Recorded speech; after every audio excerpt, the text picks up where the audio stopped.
ശാസ്താംകോട്ട ഉപജില്ലാ സ്കൂൾ കലോത്സവം 18 മുതൽ 20 വരെ നടക്കും. ശൂരനാട് ഗവൺമെന്റ് ഹയർ സെക്കൻഡറി സ്കൂളാണ് പ്രധാന വേദി. 62 സ്കൂളുകളാണ് കലോത്സവത്തിൽ പങ്കെടുക്കുന്നത്. ശാസ്താംകോട്ട ഉപജില്ലാ സ്കൂൾ കലോത്സവം ശൂരനാട്ട് നടക്കും. 18 രാവിലെ 9 കോവൂർ കുഞ്ഞുമോൻ MLA കലോത്സവം ഉദ്ഘാടനം ചെയ്യും. ഗാനരചയിതാവ് വയലാർ ശരചന്ദ്രവർമ്മ കലാമേള ഉദ്ഘാടനം ചെയ്യും. സ്വാഗത സംഘം ചെയർമാൻ S. ശ്രീകുമാർ അധ്യക്ഷത വഹിക്കും.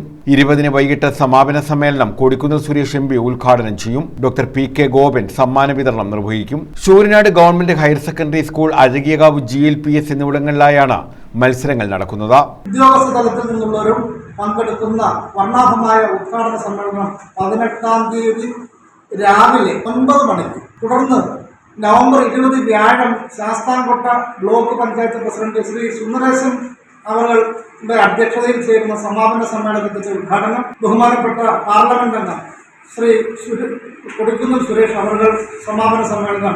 ശാസ്താംകോട്ട ഉപജില്ലയിലെ 62 സ്കൂളുകളിൽ നിന്നുള്ള കുട്ടികൾ മേളയിൽ പങ്കെടുക്കുമെന്ന് ഉപജില്ലാ വിദ്യാഭ്യാസ officer KV Manoj Kumar, Blessen Pappachan, doctor K. Sandhyakumari, JA Shihab Mon എന്നിവർ അറിയിച്ചു.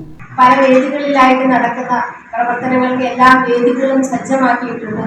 നമ്മുടെ സ്കൂളിന്റെ വേദികൾക്ക് പുറമെ പഞ്ചായത്തിന്റെ വേദികളുണ്ട്, അതുപോലെ തന്നെ അഴകിയ LP സ്കൂളിൽ വേദിയുണ്ട്. ഇവിടെ എല്ലാം വേണ്ട ക്രമീകരണം വിവിധ സബ് കമ്മിറ്റിയിൽ പ്രവർത്തിക്കുന്ന അധ്യാപകരും അതിനോടനുബന്ധിച്ച് നിൽക്കുന്നവരെല്ലാം 100% ആത്മാർത്ഥതയോടുകൂടി എല്ലാ പ്രവർത്തനങ്ങളും ഏകോപിച്ചുകൊണ്ട് ഇപ്പോഴും സ്കൂള് ഒരു പ്രവർത്തന ദിവസത്തെ പോലെ തന്നെ ആളുകളെ കൊണ്ട് ഈ കമ്മിറ്റികളുടെ എല്ലാ ആളുകളും വന്ന് ഓരോ പ്രവർത്തനങ്ങളും ചെയ്യുകയാണ്. News bureau, Sasthamkotta.